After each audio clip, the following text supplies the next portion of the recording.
Hola, mi nombre es Francisco Mina y esto es Libres al Sol, filosofía para los que están en la vereda. El encubrimiento de América. Selección de textos del programa Filosofía aquí y ahora de José Pablo Feynman del canal Encuentro. Punto 1. Centro y periferia. Para analizar la cuestión de la filosofía y el colonialismo, tenemos que ver un poco cómo fue posible el colonialismo, cómo surge el colonialismo. En verdad, vamos a hablar de la modernidad capitalista. La modernidad capitalista tiene un surgimiento fáctico, es decir, un surgimiento en los hechos. El surgimiento que tienen los hechos parte del llamado descubrimiento de América en 1492. El concepto de descubrimiento, desde un punto de vista, es exacto porque América Latina es descubierta por la gula del capitalismo. El capitalismo es un sistema que desde su surgimiento ha intentado siempre globalizarse. Colón iba a globalizar el mundo, a establecer un sistema mundo. Entonces el capitalismo, finalmente, establece un sistema mundo, en tanto sistema de circulación de mercancías y sistema de búsqueda de materias primas para fabricar esas mercancías. Lo que se establece aquí es un juego entre los poderosos, que son los que conquistan y los que extraen la riqueza, y los que entregan la riqueza, los que son saqueados.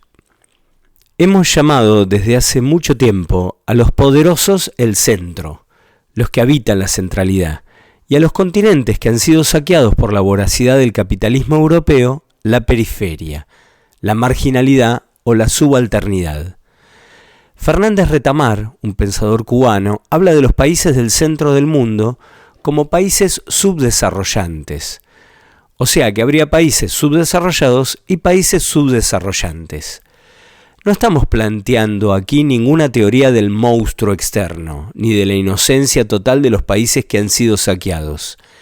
En los países que han sido saqueados siempre hubo clases aliadas, poderosísimas, al saqueador externo. La búsqueda que tiene que emprender entonces América Latina es la búsqueda de una sustantividad, la búsqueda de una identidad. Porque a partir de la llegada del colonizador europeo, que es una llegada típica del colonialismo, llegan con la espada para matar a quienes se opongan. Llegan con la cruz del catolicismo para evangelizar y conquistar las almas de aquellos que también quieran entregárseles en la modalidad de entregar su alma. Ser fieles católicos y no morir. La cruz y la espada están en el comienzo. Punto 2. El nuevo mundo. La relación entre la filosofía europea y América Latina. Vamos a partir de la cumbre del pensamiento europeo, Jorge Hegel. Hay un capítulo que Hegel le dedica al Nuevo Mundo, en el que dice que América Latina, el Nuevo Mundo, él no le va a negar el honor de haber salido de las aguas al mismo tiempo que el Viejo Mundo. En realidad dice, sí, habrán salido de las aguas al mismo tiempo, sin embargo yo observo que en el Nuevo Mundo hay todavía una inmadurez geográfica. Ustedes observen el desdén colonialista que hay en esta frase, que no le concede al Nuevo Mundo ni siquiera el haber cerrado geográficamente. Entonces, imaginen también la enorme superioridad del Viejo Mundo que viene del alma griega, del helenismo. Los griegos son la base de la filosofía occidental. Hegel va a decir entonces que el Nuevo Mundo no tiene muchas posibilidades de desarrollo todavía, que afortunadamente Europa lo ha incorporado y que se verá en el futuro qué va a ocurrir. La cuestión es que Hegel dice que estos territorios deben ser colonizados por Europa para que entren dentro de la historia universal. Para Hegel, todo aquello que es tomado por Europa es tomado por el espíritu, por la racionalidad, por la historia. Hay pueblos sin historia. Los pueblos sin historia son aquellos pueblos que no han sido tomados por el avance de la modernidad occidental. Entonces estamos viendo aquí algo muy claro. Es la gran concepción hegeliana justificando al colonialismo. Allí donde entra el colonialismo, va a decir Hegel, entra la historia. Cuando Hegel habla de África, más despectivo no puede ser. Y cuando habla del mahometanismo y del Islam, también. Dice, el Oriente se acabó, se ha quedado dormido en la pereza islámica. Hegel va a decir que la dialéctica es el movimiento interno de la historia, o sea, la historia es dialéctica. Como la historia es dialéctica, avanza de negación en negación y finalmente llega a su gran afirmación final, que es el saber absoluto que se da en la filosofía hegeliana. El gran discípulo de Hegel, el más lúcido de la izquierda hegeliana, va a ser Marx. Marx también va a tener un pensamiento muy concreto acerca de la situación colonial. Esta burguesía, para Marx, debe expandirse planetariamente.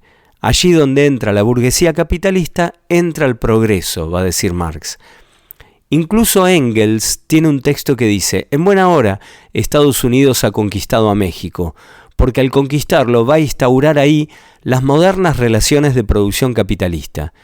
Y solamente así va a surgir un proletariado industrial que es el que va a hacer finalmente la revolución. Punto 3. Las ideas no se matan. Nos vamos a ocupar hoy de la figura de Sarmiento y de un momento muy trascendente en su vida porque lo llevó a la escritura del Facundo. Sarmiento va hacia Chile huyendo de San Juan. Se va de San Juan porque es perseguido por las tropas del caudillo federal Nazario Benavides. Nazario Benavides es un caudillo federal que estaba a las órdenes de don Juan Manuel de Rosas. Estamos hablando del año 1840 más o menos. Y en este sentido, Sarmiento lo incomodaba mucho. Sarmiento tiene una reunión con Nazario Benavides y Nazario le dice que mejor se vaya porque si no lo va a tener que matar. Efectivamente, Sarmiento se va y su huida de San Juan es célebre, porque cuando pasa por los baños de Sonda, escribe una leyenda en francés, es decir, la escribe para que los gauchos no la entiendan. La escribe para que los gauchos sientan que son bárbaros, brutos, incivilizados.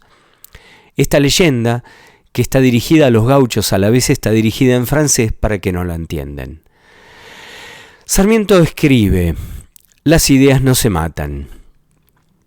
El mismo Sarmiento, en el libro, lo traduce de un modo muy especial. A los hombres se los degüella, a las ideas no. En realidad, el hecho de degollar a los hombres ha sido muy efectivo para eliminar las ideas. Convengamos que esto de que Sarmiento diga que las ideas no se las degüella, cualquier degollador le diría que no quiere degollar las ideas. Con degollar a los hombres que son los que tienen las ideas, y si yo los degüello, ya no tienen ideas. O sea que es un acto, el de Sarmiento, de tener una enorme confianza en las ideas. Es decir, que las ideas continúan, aunque los hombres sean degollados. Pero además, en otras traducciones aparece la palabra bárbaros. A ellos se los degüella, a las ideas no. Bueno, Sarmiento cruza a Chile donde reina la libertad. El objetivo del libro que va a escribir, que es el Facundo, consiste en demostrar la barbarie del régimen de Juan Manuel de Rosas a través de la barbarie de Juan Facundo Quiroga, el caudillo federal. Cuarto punto, civilización y progreso. El concepto fundamental que va a manejar Sarmiento en el Facundo, libro que comienza a publicar en forma de folletín en el diario El Progreso de Chile, a partir de 1845, va a ser el de civilización y barbarie. Este era el concepto con que se manejaba el colonialismo del siglo XIX. ¿Cuál es la característica del colonialismo capitalista? El colonialismo capitalista se desarrolla en base a valores. Por ejemplo, el Imperio Romano, cuando conquistaba un territorio, no decía que llevaba con su conquista la racionalidad, el progreso, el avance de la historia. No, le estaba diciendo a la gente de ese territorio que tenía la distinción, el honor, la gloria de pertenecer justamente a la grandeza de Roma. Pero desde el descubrimiento de América con Cristóbal Colón en 1492, cuando comienza el sistema capitalista, que comienza a globalizarse ya ahí, el desembarco de los españoles en América viene con el valor de la evangelización. Ese es el gran valor. Les traemos el alma, les dicen a los indios. Si ustedes aceptan que nosotros los evangelicemos, ustedes van a tener un alma. Si no lo aceptan, los vamos a matar. Y bueno, efectivamente parece que hubo entre 30 millones y 50 millones de indios de América que no aceptaron ser evangelizados. Bueno, ya saben el destino que tuvieron. Pero lo que quiero marcar es que el colonialismo capitalista a partir de ahí siempre se presenta con la idea de progreso. Donde entra el colonialismo capitalista, entra el progreso, entra la civilización, entra la razón, entra la cultura. Entonces Sarmiento toma esto.